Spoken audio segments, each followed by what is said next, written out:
कलयुग की उम्र है 4,32,000 वर्ष। 4 चरणों में बांटा गया। तो पहला चरण चल रहा है, पहले चरण की उम्र है 1,08,000 वर्ष। जीव की उम्र है 100 वर्ष। पहले चरण में 100 वर्ष, दूसरे चरण में 50, तीसरे में 25, चौथे में 12.5। घोर कलयुग। 9 वर्ष का बच्चा जब दादा और नाना बन जाएगा। कितने वर्ष का? 9 वर्ष का बच्चा जब दादा और नाना बन जाएगा, वो घोर कलयुग होगा। घोर कलयुग की स्थिति क्या होगी? अभी तो आपको पता है, ये मेरी बहन है, ये मेरी बेटी है, ये मेरी माँ है, ये मेरा बेटा है, ये मेरा पिता है।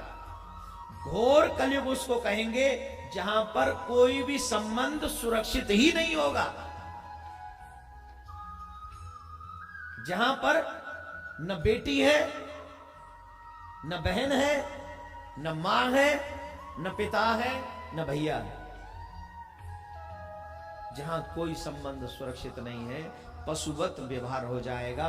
पशुओं में आप लोग देखो, जो मां जन्म देती है, पशुओं में ही होता है, जो मां जन्म देती है कुछ समय बाद वही बच्चा अपनी उसी स्त्री के साथ में वासनाओं को भी पूर्ण कर लेता है।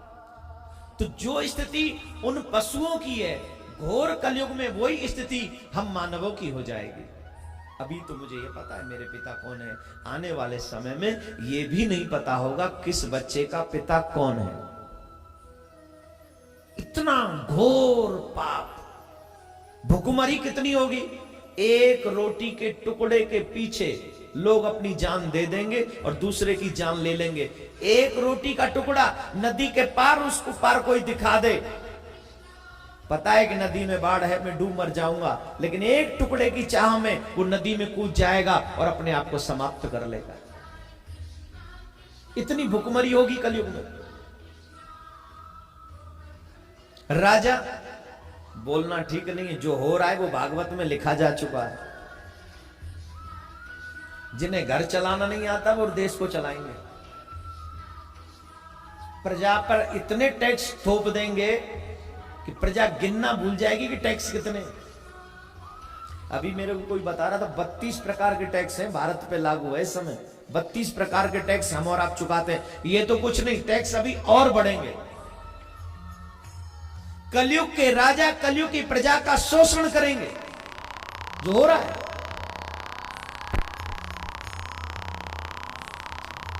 आप सबसे एक प्रार्थना, क्या आप कलयुग में व्यक्ति की हाइट कितनी होगी बताऊं? चने के पेड़ के नीचे बैठ के छांव लिया करेगा। चने का पेड़ देखा है? चने का झाड़ कितना बड़ा है? इतना सा होता है चने का झाड़, इतना ही होता होगा। और उस चने के झाड़ के नीचे बैठकर व्यक्ति छांव लिया करेगा, इतना रह जाएगा कलयुग का व्यक्ति हाइट में।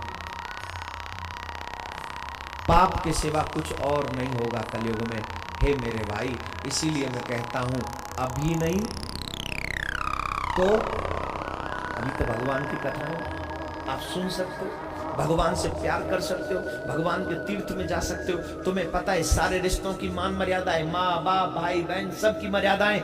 लेकिन जब अभी नहीं कर सके तो फिर तुम कभी नहीं कर पाओगे। और यह मानव जीवन व्यर्थ मत जाने देना मेरे भाई बहन। अगर अब की बार व्यर्थ चला गया तो फिर सिर धुन धुन तुम्हें पछताना पड़ेगा। तुम्हारे हाथ कुछ नहीं आएगा, कुछ भी नहीं, नथिंग। नाउ यू से what will go with you, who will go with you? से नथिंग विल, नो वन। कोई ना तुम्हारे साथ जाएगा। एक राजा की कथा है, ध्यान से सुनना। एक राजा को बड़ा अभिमान था, मेरे पास बहुत धन है, बहुत।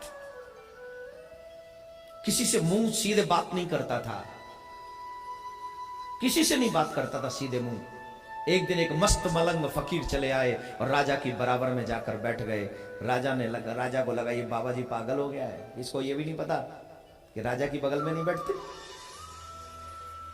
साधु महाराज समझ गए कि हाँ बाबा जी को, राजा को कुछ क्रोध आ रहा है। तो जानते हो, बाबा जी ने एक सुई निकाली, ध्यान से सुनना। बाबा जी ने अपने जेब में से एक सुई निकाली और कहने लगे बाबा जी, बोले राजा मैं फकीर हूं, मुझे ये लोग ये सुई लेके जाने नहीं देंगे, लेकिन ये सुई मेरे बड़े काम की है, इसके बिना मैं कोई काम नहीं चला सकता। एक काम करोगे, तुम तो राजा हो, तुम तो बहुत कुछ लेके आओगे, एक मेरी ये सुई ले आना और जब तुम ऊपर मिलोगे तो मुझे दे देना, मैं अपना काम चलाता रहूंगा। और जैसे ही राजा को ये बात समझ में आई, राजा चरणों में गिर पड़े और कहने लगे महाराज यही राजा हूं, वहां तो मैं भी तुम्हारी तरह निर्वस्त्र ही आने वाला हूं, न तुम कुछ ले जा सकते हो न मैं कुछ ले जा पाऊंगा। Nothing will go with you, my dear. Nothing will go with you. सुई भी नहीं जाएगी तुम्हारे साथ, जाएगा तो तुम्हारा किया हुआ ये सुंदर कर्म तुम्हारे साथ जाएगा, जो तुमने कथा सुनकर किया है, जीवन में सत्कर्म किया है, आगे भी जो करोगे वही साथ जाएगा।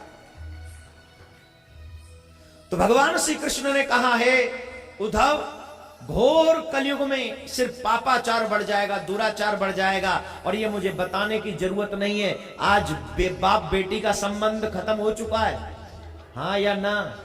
सिर्फ इतना बोलिए, हाँ या ना? भाई बहन का हाँ या ना? बचा क्या है? फिर भी ये सिर्फ अंश है, सुई की पहली नोक के बराबर।